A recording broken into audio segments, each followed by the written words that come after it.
अनंत अनंत भाव भेदथी भरेली भली अनंत अनंत नाय निक्षेपे व्याख्यानी छे सकल जगत हित कारिणी हारिणी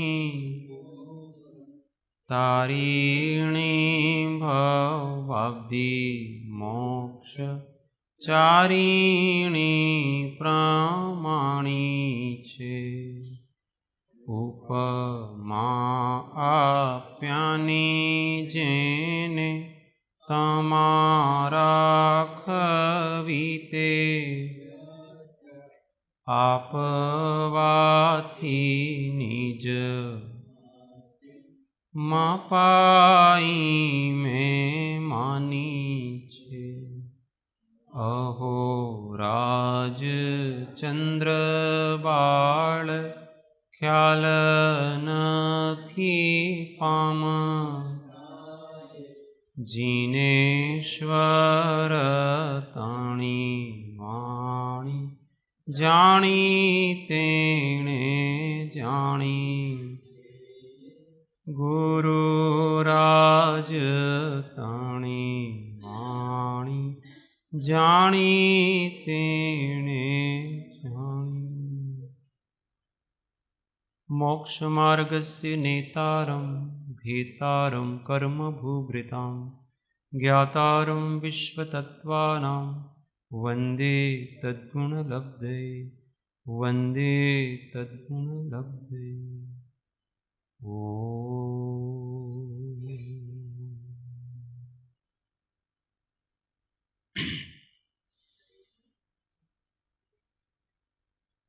स्वाध्याय में श्री तत्वार्थ प्रबोधिनी प्रस्तावना पृष्ठ संख्या 34 गुजराती में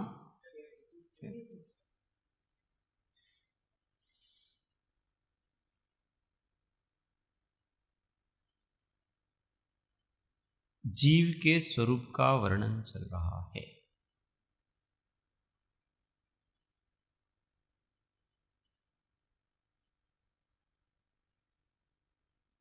विशुद्धि के आधार पर बहिरात्मा, अंतरात्मा और परमात्मा की चर्चा चल रही थी। तो जो बाह्य पदार्थ मेरे सुख दुख के कारण हैं, ऐसा जो मानता है और ऐसा मान कर के उन बाहर के पदार्थों में रुचिवान होता है, उसको बहिरात्मा कहते हैं। अब अंतरात्मा की बात करें।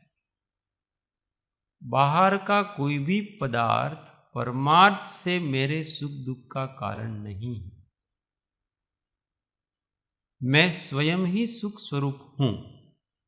ऐसी सम्यक मति से जिनका उपयोग परद्रव्यों से उदासीन होकर स्वरूप में रुचिवान होता हुआ स्वसंवेदन करने में ही उद्यमशील रहता है, वे अंतरात्मा जीव कहे जाते हैं। इसमें 2-3 बातें समझना। पहले, बाहर का कोई भी पदार्थ परमार्थ से, इस शब्दों को अच्छी तरह से समझना कि बाहर का कोई भी पदार्थ मेरे सुख दुख का कारण नहीं है। किससे, किस दृष्टि से नहीं है? परमार्थ से नहीं। शुद्ध निश्चय नहीं से नहीं।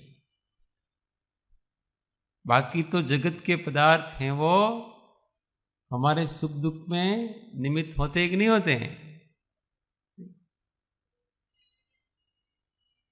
वास्तव में तो बाहर के पदार्थों से तो हम सुखी दुखी हो रहे हैं। खुद तो अमूर्त आत्मा क्या किसी को सुख पहुंचाएगा, दुख पहुंचाएगा, अपने कारण सी तो है। और पदार्थों का प्रभाव क्या है?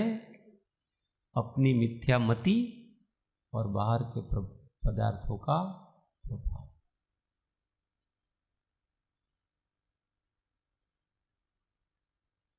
जब तक तथारूप दशा प्राप्त नहीं होती है तब तक नीचे की अवस्था में जड़ चेतन पदार्थों का हमारे आत्मा पर प्रभाव पड़ता है।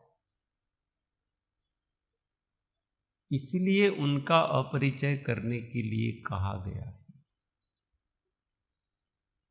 त्याग क्यों कहा? दो धर्म कहे, एक आकिंचन्य भी कहा और एक त्याग भी कहा। क्यों? त्याग में सब, आकिंचन्य में सब आ जाता है, मेरा कोई नहीं है। इस प्रकार से अगर अपन विचार करें तो फिर किसी को त्यागने की जरूरत कहाँ रही। पर इस प्रकार की बुद्धि पैदा होने के बाद भी पदार्थ का संसर्ग हमारे राग और द्वेष में निमित्त बनता है। उसकी निकटता, जितना जितना पदार्थ अपने निकट होगा उतना उतना उतने विकल्प और उसका प्रभाव अधिक होगा। कैसे? बहन श्री बैठे हैं तो उनके पास बैग है, झोला, और उनके कपड़े भी, दोनों। अभी ज्यादा प्रभाव बैग का है, कपड़ों का है। बैग एकदम अलग है, उसको ठंडी लगती है, उसको हवा लगती है, उसको ये होता है, वो कहीं गिर गया वगैरह, अगर वो नीचे गिर गया तो दर्द होगा क्या? नहीं। कपड़े शरीर से लगे हुए, वो ज्यादा निकट है, इसका इफेक्ट ज्यादा होगा। और ये शरीर और अधिक निकट है, इसको कुछ और तकलीफ हुई तो उसका और अधिक प्रभाव। जितना जितना आप निकट आएंगे, और ये मन उससे अधिक निकट है, इसलिए उसका प्रभाव और अधिक पड़ेगा। जो जितना निकट है उसका आत्मा के ऊपर प्रभाव। तो बाहर के पदार्थ को साता असाता होगी, हमको प्रभाव उतना नहीं पड़ेगा जितना हमारे पदार्थ, हम जिसके हमारे आसपास से। अमेरिका में कुछ भी हो रहा है तो उसका प्रभाव नहीं पड़ेगा अपने, पर भारत में होगा। भारत में भी गुजरात में होगा, गुजरात में भी अहमदाबाद गांधीनगर में होगा, गांधीनगर में भी कोबा में होगा, कोबा में भी कोबा आश्रम में होगा, और कोबा आश्रम में भी हम जहां बैठे ऐसे हमारे कक्ष में होगा, तो हमको प्रभाव पड़ेगा। और हमारे शरीर पे होगा तो इसका और अधिक प्रभाव पड़ेगा, क्योंकि और अधिक निकट। और सबसे अधिक निकट हमारा चित्त है, मन।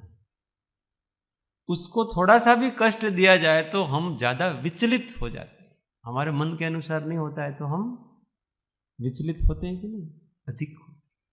शरीर में कष्ट सहन हो सकता है जीव को, शरीर का कष्ट सहन कर लेगा, पर मन का दुख सहन नहीं। देखा है? कोई अपने को मारे पीटे उसकी कोई दिक्कत नहीं, सहन कर लेंगे अपन। पर कोई अपना मान भंग करे तो वो सहन होता, क्योंकि वो मन में हो रहा है। मान भंग कहां हो रहा है? मन में। कष्ट कहां हो रहा है? शरीर आश्रित। इसलिए पदार्थों का प्रभाव तो पड़ता है, ऐसा सिद्ध होता है।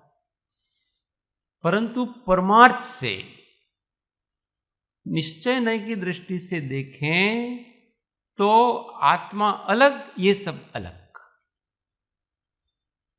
वास्तव में हमारे लिए शरीर हमको सुख दुख का कारण नहीं है, बाहर के पदार्थ सुख दुख का कारण नहीं। मन भी हमारे सुख दुख का कारण। जब तक हम उसमें अपनापन करते हैं तब वो हमारे सुख दुख का कारण। और नहीं करते हैं तो नहीं, मन को मन के हिसाब से छोड़ दिया जाए, छूटा, ज्ञान रूप होकर के रहा जाए, तो मन का भी कोई प्रभाव पड़ता। परमार्थ वस्तु ये अमूर्त चेतन सत्ता है, उसको जगत का कोई पदार्थ उसके लिए ना सुखदायी है ना दुखदायी। समझे?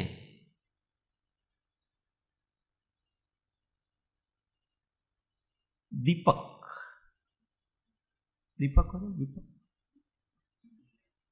लैंप,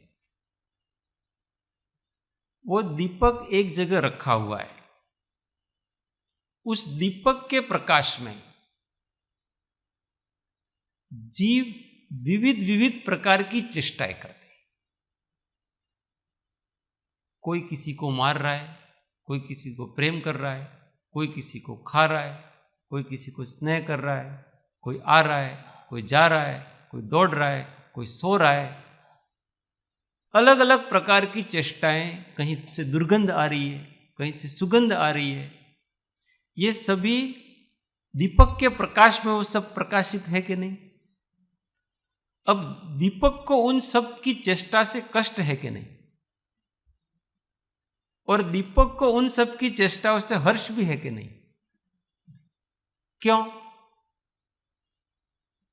दीपक केवल प्रकाश है, उसके प्रकाश में वो सब कुछ हो रहा है। ऐसा जो चैतन्य प्रकाश रूप अपन है, उसको जगत के बाहर के पदार्थों का वो केवल प्रकाशित कर रहे हैं पदार्थ को, सुख दुख के कारण।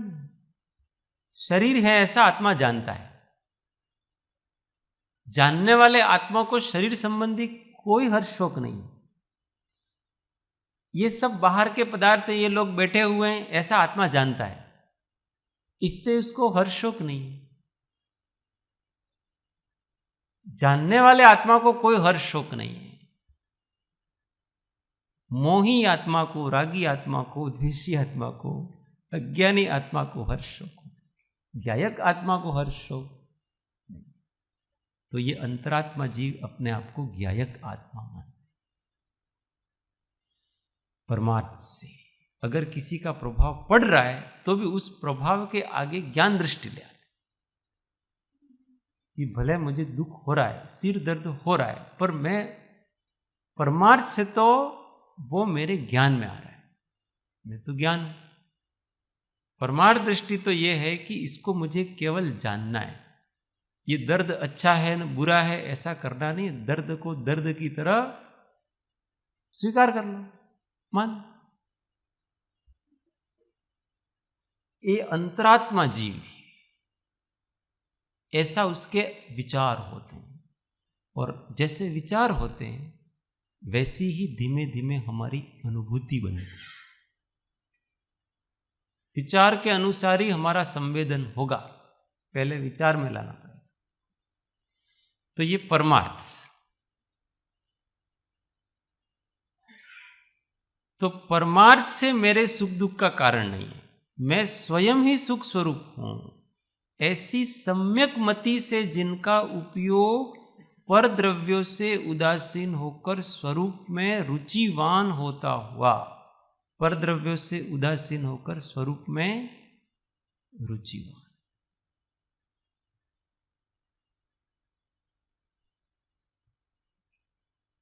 पर द्रव्यों से उदासीन होने का क्या मतलब है?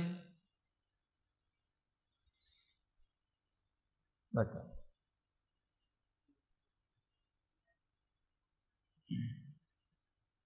अभी मैं कैसे कह सकता हूं कि मैं उससे इससे उदासीन? ये पुस्तक मेरे सामने है, पर द्रव्य है।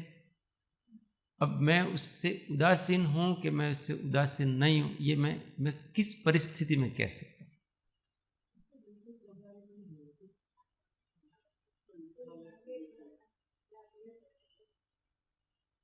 यस,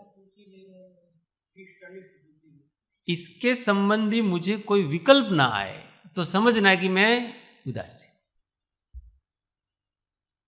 जिसके संबंधी हमको विकल्प आता है तो समझना कि हमारी उसमें रुचि है, और जिससे संबंधित कोई विकल्प ना आए तो हम उससे उदासीन, सीधी सी। हमको जिसके बारे में सोच विचार होता है ना, हम उसमें हम रुचिवान हैं, और जिसका सोच विचार नहीं होता है ना, उसमें हम कोई रुचिवान नहीं है, हम उसके प्रति उदासीन। ये उदासीनता का अर्थ है।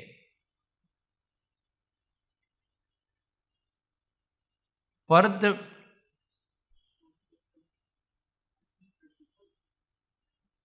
हाँ नहीं, आप प्रश्न करें।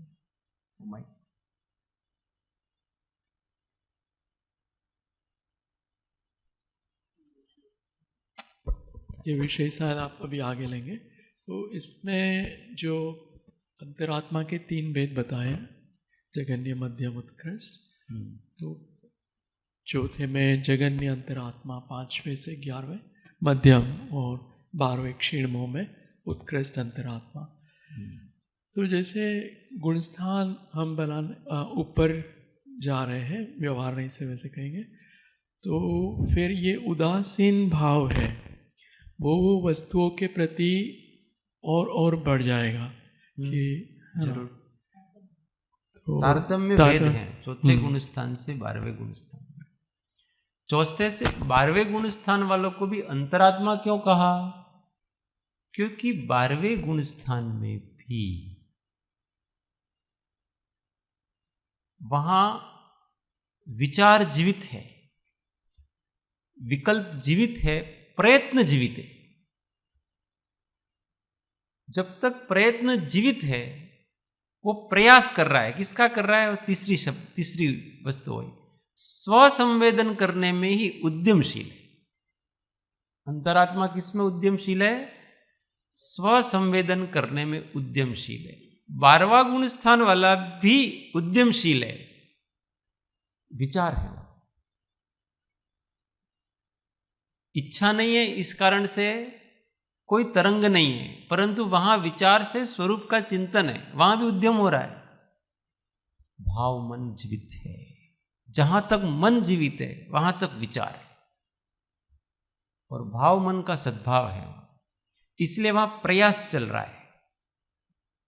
दूसरा प्रकार का शुक्ल ध्यान है, उसमें भी विचार हो रहा है, विकल्प श्रुत का चिंतन वहां चल रहा है, भले एक विषय का, पर वहां भी प्रयत्न है। अभी आत्मा विकल्प कर रहा है, ये ऐसा है, ये ऐसा है, ये ऐसा है, वैसा, ऐसे विकल्प कर रहा है आत्मा। शुरुआत में चौथे से लगा करके 12वें गुण स्थान तक स्वरूप में स्थिति विचार के द्वारा होती है, चिंतन के द्वारा होती है, और फिर 13वें गुण स्थान में सहज स्वरूप स्थिति। इसलिए विचार का आश्रय 12वें गुण स्थान तक होगा। विचार के द्वारा ही स्वरूप अवस्थान होगा वहां पर, और कोई साधन है नहीं। आगे विचार करने की जरूरत नहीं है, आगे तो जो जैसा है वैसा उसको प्रकाशित हो रहा है, तो आगे उद्यम नहीं है। पुरुषार्थ बुद्धिपूर्वक का समाप्त हो गया, प्रयत्न समाप्त हो गया, इसलिए सहजावस्था कहलाती है। ऐसे तो विचार जो इस टाइम होते हैं वो ज्ञान के पर्याय कहते हैं, लेकिन विचार ज्ञान ही है। पर अबुद्धिपूर्वक विचार होते हैं इस टाइम ना, अबुद्धिपूर्वक ही होते हैं 7वें गुण स्थान से आगे। एक तो बुद्धिपूर्वक समाधि 2 प्रकार की है, सविकल्प समाधि और निर्विकल्प समाधि।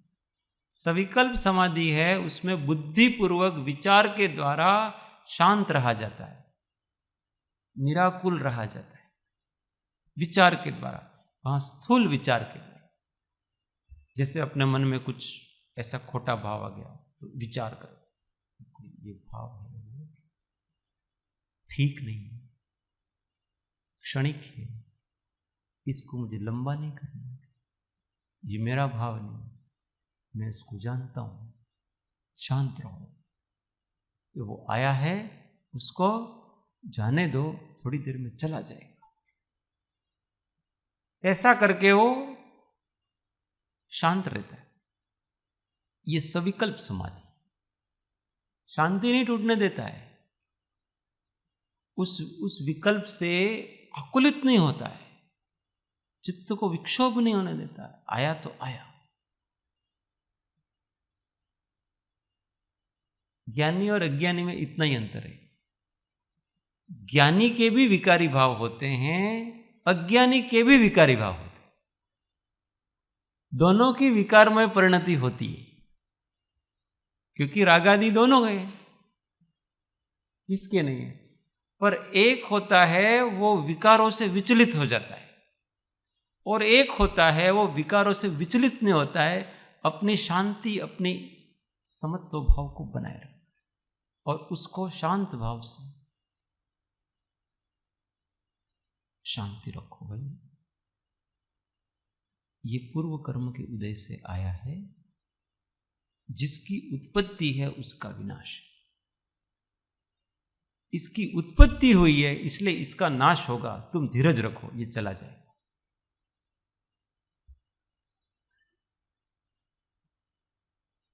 ज्ञानी के अज्ञानी जन सुख दुख रहित न कोई, ज्ञानी वेदे धैर्य थी, अज्ञानी वेदे रो।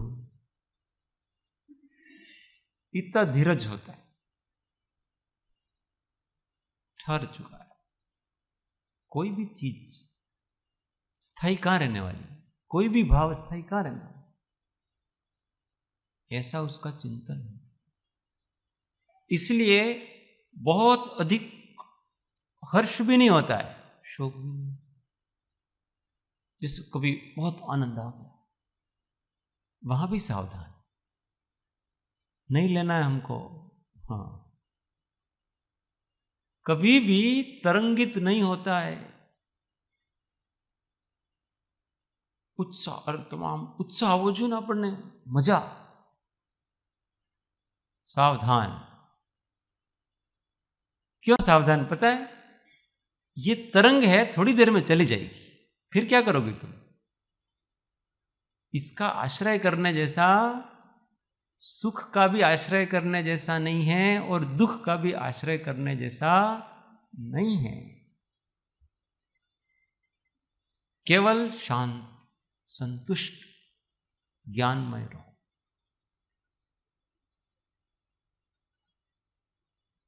संतुष्ट रहो। ये संतुष्टि शब्द को पकड़ो। संतुष्टि किसका नाम है? हर परिस्थिति में मुझे कोई आपत्ति नहीं, न उत्साह है न अनुत्साह है। और कभी कभी बहुत अच्छे भाव बन गया, किसी ने बहुत अच्छा भजन गाया, कभी क्या, तो अंदर से उभरा आता है। आता है कि नहीं आता? सावधान, नहीं चाहिए हमको। हम तो भजन के पहले, भजन के समय और भजन के बाद हम संतुष्ट हैं। हमारे चैतन्य भाव में, हमारे स्वभाव में कोई फर्क नहीं पड़ेगा। हम तो जैसे पहले शांत थे वैसे अभी शांत है। ऐसा निरंतर अविच्छिन्न रूप से जो शांत रहने का, ज्ञाता भाव में रहने का अभ्यास करता है, वो अंतरात्मा। उस साधनों पर डिपेंड नहीं है, अंतरात्मा का लक्षण। फिर भी साधन करता है, क्यों करता है? कहीं परिणति गिर न जाए। पर उसका लक्ष्य कहां रहता है? हमेशा शांत बने रहना। साधन से उत्पन्न, मतलब बाह्य साधन से उत्पन्न सुख दुख में उसकी कोई रुचि नहीं। अनैमित्तिक सहजानंद में ही उसकी रुचि। ज्ञानी का लक्षण है। भैया जी, जैसे 5वें गुण स्थान में भी बहुत तरतमता है। प्रतिमा के आधार पे देखे तो जैसे दर्शन, व्रत आदि, और सामायिक सचित त्याग, ब्रह्मचर्य, रात्रि भोजन त्याग, ब्रह्मचर्य, फिर आरंभ त्याग, परिग्रह त्याग आदि। तो जैसे दृष्टांत के लिए आरंभ त्याग किया, परिग्रह त्याग किया, वो प्रतिमा तक जो व्यक्ति है 7वीं 8वीं, तो ये जो त्याग है वो ये ज्ञान स्वभाव में स्थिरता लाने के लिए सहायक है, ऐसा कह सकते? हाँ, आपका प्रश्न समझ में आ गया। देखो, सत्ता में हमको आसक्तियां पड़ी हुई, राग पड़ा हुआ है, द्वेष पड़ा हुआ है, वो कैसे निकलेगा? संकल्प से निकलेगा। सत्तागत जो वस्तुएं पड़ी हुई हैं, जो अभी उदयागत तो नहीं है, पर अवसर आने पर वो आती है, अब उनको नष्ट करना है तो फिर उनको खींच करके लाना पड़ेगा, और वो ये प्रत्याख्यान उसका साधन। क्यों? जैसे हमने कुछ और विशेष श्रेष्ठ नियम लिया तो क्या किया पता है? हमने अपने ज्ञान से अर्थात विकल्प से उसको निकाल दिया। पहले उसका विकल्प था, सत्ता में वासना थी। उस सत्तागत वासना को नष्ट करने का उपाय है प्रत्याख्यान, संकल्प। और जब तक वो नहीं करेंगे तब तक सत्तागत वासना बनी रहेगी। उपयोगात्मक समाधि हो सकती है, पारिणामिक समाधि जो है वो वासना निकलने पर ही होती है। उपयोगात्मक समाधि थोड़ी देर के लिए होती है, आपका मन कभी बाहर के विचारों से थोड़ा हट गया और कुछ तत्व चिंतन में लग गया, उससे कोई गुण स्थान नहीं बदल जाएगा, आपका थोड़ा ज्यादा शांति का अनुभव होगा, इतना ही। वासना जाएगी अंदर की, सतत शांति रहेगी। वासना क्षय, वृत्ति क्षय का वो अभ्यंतर वृत्ति किसी का प्रत्याख्यान ले लेने से भी नहीं होता। मैंने ऐसा कह दिया, चलो आज के बाद मैं कभी भी झूठ नहीं बोलूं, इतना कर लेने से क्या होगा? अभी उदय आएगा और उदय आएगा और फिर ऐसी परिस्थिति आएगी, ऐसी परिस्थिति आएगी और आपके उदय आएगा, फिर वो जो संकल्प किया ना आपने, पता नहीं कहां चला जाएगा आपका संकल्प। वासना क्षय होने के बाद संकल्प जागता है। ये कोई ऐसी वस्तुएं नहीं है कि हमने प्रतिज्ञा कर ली और हमारा सब खत्म हो गया, ऐसी वस्तु नहीं है। नहीं तो मैं अभी प्रतिज्ञा कर लूं सारी, तो मेरा अभी हो जाएगा, ऐसा नहीं है। भीतर वासना समाप्त हो जाती है, वो संकल्प ऑटोमेटिक जागता है अंदर से, अब आवश्यकता नहीं झूठ बोलने की। आपने अपने आप को ऐसा बना लिया कि जब तक इच्छा है तब जाकर के विकल्प जागेगा, और तब जाकर के आपको झूठ आदि बोलने की, लोभ आदि होंगे तो झूठ बोलने की आवश्यकता पड़ेगी। अब आपके अंदर न लोभ है, न क्रोध है, न भय है, कुछ रहा नहीं, कुछ इच्छा न रही, तो फिर आप झूठ बोलेंगे क्यों? आवश्यकता नहीं। ये अंदर से आते हैं ये सारी चीजें। इसलिए वृत्ति क्षय करने का, वासना क्षय करने का प्रयत्न किया जाए। और जब हमको लगे कि अब हमको इस वस्तु की हमारे जीवन में कोई आवश्यकता नहीं रहेगी, संकल्प आया, उदय प्रतिज्ञा को भयो, वहां ऐसा हो उदय हुआ प्रतिज्ञा का, ली नहीं है वहां। प्रतिमा का ऐसा ही लक्षण है, संयम अंश जग्यो जहां, भोग अरुचि परिणाम, उदय प्रतिज्ञा को भयो, प्रतिमाता को। तो वासना क्षय कैसे करना? बारंबार बारंबार अंतर्मुख।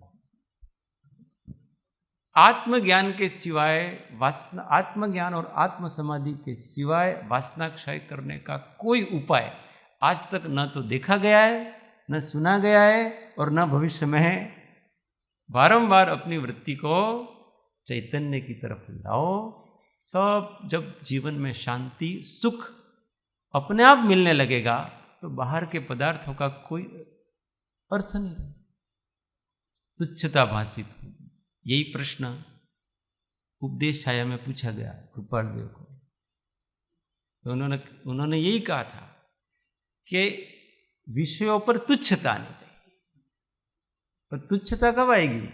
जब कोई महान, उससे बड़ा, उसके ऊपर अपना उपयोग लगेगा, तो छोटी वस्तु इसके ऊपर तुच्छता अपने आप आ जाएगी। पर बाहर अन्य की वासना तो गई नहीं है, और फिर आप एक के बाद एक के बाद एक के बाद चढ़ रहे हो तो वो पढ़ने का जैसा ही था। इसलिए अपने को बराबर टटोलो अच्छी तरह से, और भीतर की शुद्धि इतनी की जाए, इतनी की जाए, अब हमको कुछ। अभी आपने ऐसा प्रतिज्ञा कर ली। कैसी प्रतिज्ञा? आज से मैं एक टाइम ही भोजन करूंगा। अभी क्या होगा? शक्ति नहीं है। अब आप कब आप एक टाइम भोजन कर सकते हो? जब आपकी स्वरूप स्थिति इतनी बन जाए कि भोजन संबंधी आपको विकल्प ना हो, और एक आध दिन नहीं मिला तो भी ठीक है। नो, हमारी शांति में कोई फर्क पड़ेगा? हमारे आनंद में कोई फर्क पड़ेगा? नहीं। पर यहां उसकी शक्ति नहीं, और लेते तो ले लिया। अब जैसे तैसे करके, अरे हो गया एक बार, अब क्या किया जाए? तो जैसे तैसे करके वो अन्य अन्य साधनों से टाइम निकालता है। दूसरा दिन कब होगा, मैं भोजन कब करूंगा, ऐसे कोई त्याग नहीं होते वहां। तो आनंद है। स्वरूप में स्थिरता इतनी है कि हमको उसकी आवश्यकता नहीं। भाई इतना टाइम मेरा जाएगा, इससे अच्छा है कि मैं ज्ञान ध्यान में लगूं, वहां चित्त ज्यादा है। तो हमको ज्ञान ध्यान में लगाओ, और वो इतना बढ़ाओ, इतना बढ़ाओ, इतना बढ़ाओ कि ये छूट जाए। ये सच्ची चीजें, यहां से आप सच्चा संयम होगा, सच्चा त्याग होगा, सब कुछ सच्चा होगा इसमें। और बाहर का धीमे धीमे प्रैक्टिस भी किया, अभ्यास भी किया करो। नहीं तो अपने को पता ही नहीं होता हमारे अंदर कितनी शक्ति जागी है। हम रूटीन के अनुसार करते रहते हैं कभी कभी, और हम जब थोड़ा और अधिक प्रयत्न करते हैं तो पता चलता है कि मैं तो ये भी कर सकता हूँ, मैं तो ये भी कर सकता हूँ, मैं तो ये भी कर सकता हूँ। फालतू में ही मैं ऐसा मूड बना रहा, इन सब की तो मुझे जरूरत ही नहीं है। वास्तव में थी ही नहीं जरूरत, अनावश्यक ही कर रहा था। ऐसा ये अंतरात्मा ऐसा सोचता रहता है हमेशा।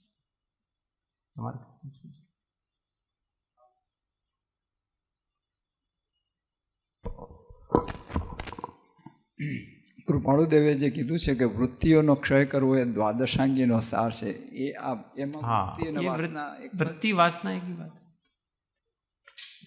देखो, वासना और इच्छा दो चीजें हैं अपने पास। वासना अंदर जमे हुए संस्कार है। जब कोई इच्छा इतना घर कर लेती है, घर कर लेती है, घर कर लेती है, तो वो संस्कार बन जाती है। वासना शब्द, वास किसको कहते हैं पता है? काम हो गया, इसके बाद उसका इफेक्ट रहता है। जैसे बर्तन है, अपन कहते हैं वास आवे छे, वास आती है। क्या आती है? आप जिसमें रोज सब्जी बनाते हो ना, उस बर्तन में से एक विशिष्ट प्रकार की गंध आएगी आपकी। अब वो सब्जी तो नहीं बना रहा हो, आपने तो अच्छी तरह से धो डाली उसको, फिर भी उसमें वास आती है। वो वासना है। काम होने के बाद भी उसके जो संस्कार रहते हैं अंदर, ये वासना कहलाती है। उसका क्षय करने का उपाय करना चाहिए, और वो तो चैतन्य आत्मा में, स्वरूप समाधि में बारंबार उपयोग लगाया जाए, और जगत के अन्य पदार्थों का परिचय किया जाए, तब दोनों तरफ।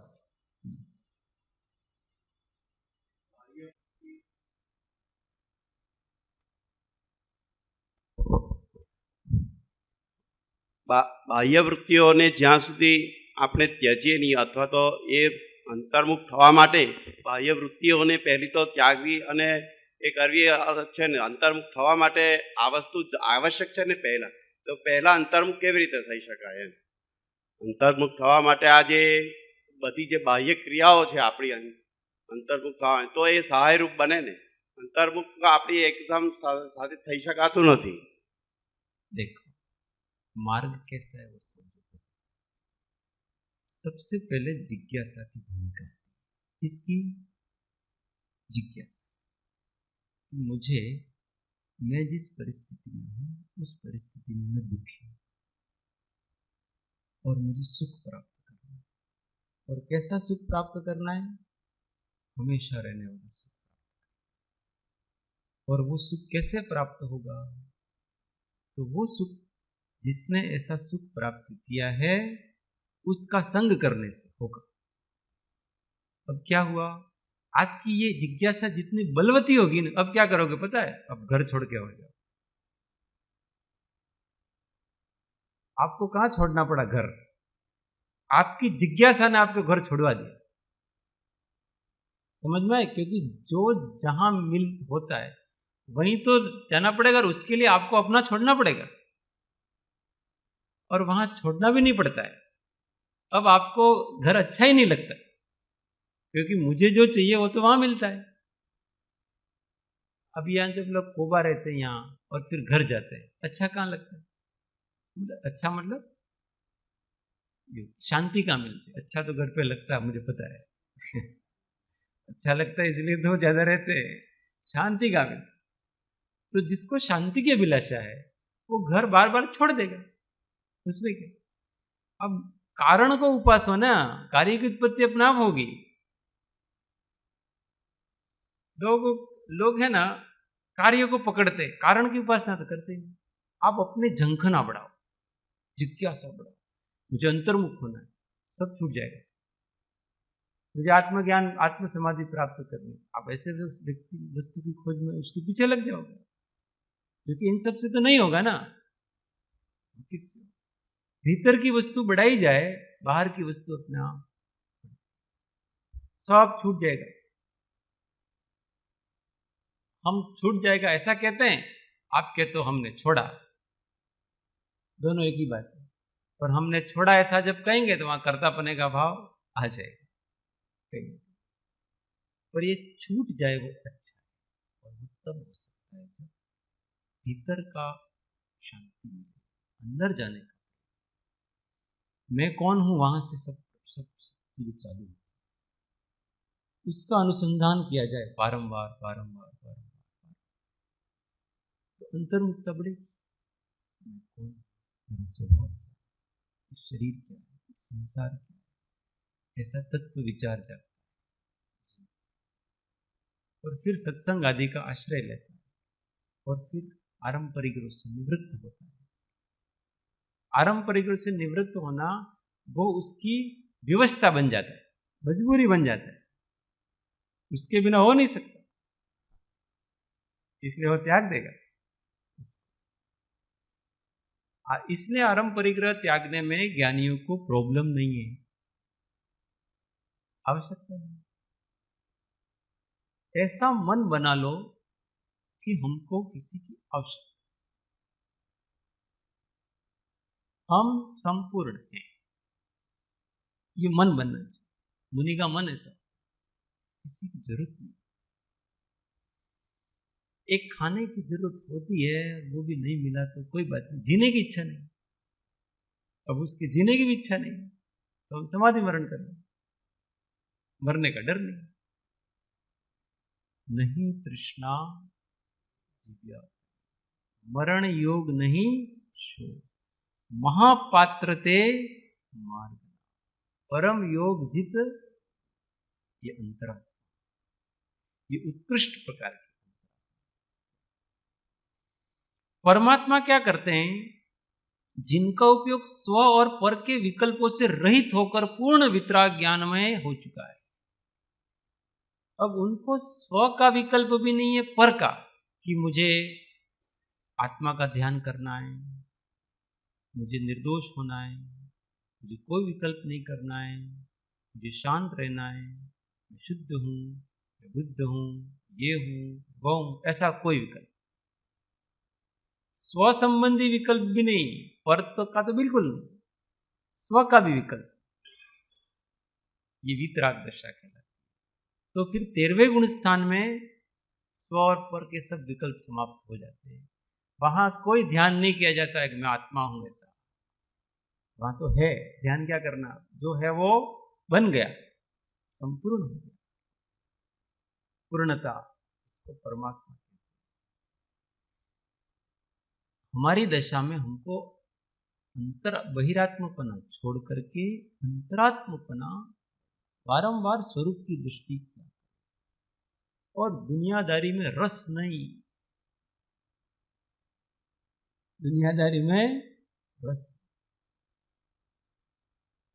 तब जाकर के ये स्वरूप का, शांति का अगर हमारा लक्ष्य होगा तो दुनियादारी में नीरसता आएगी ऑटोमेटिक।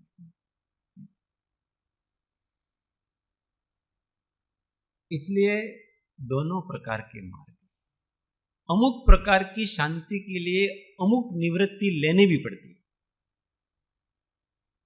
और अमुक प्रकार की शांति हो जाए तो अमुक प्रकार की निवृत्ति हो भी जाए। दोनों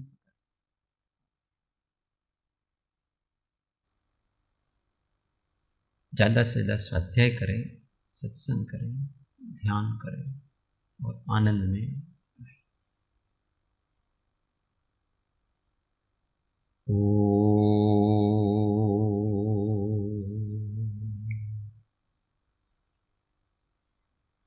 जा वाणी के ज्ञान से सूझे लो कालो, सो वाणी मस्तक नमो सदा देखूं। ये जिन वाणी भारती तो है जपो दिन रेन, जो तेरा शरणा लगे सो पावे सुख चैन। देव भजो अरिहंत को, गुरु से हो निर्गन, दया धर्म पालू सदा यही मोक्ष का पन। नौ नमस्कार महामंत्र आत्म अनुसार। ओम शांति शांति शांति। जय श्री कृष्ण।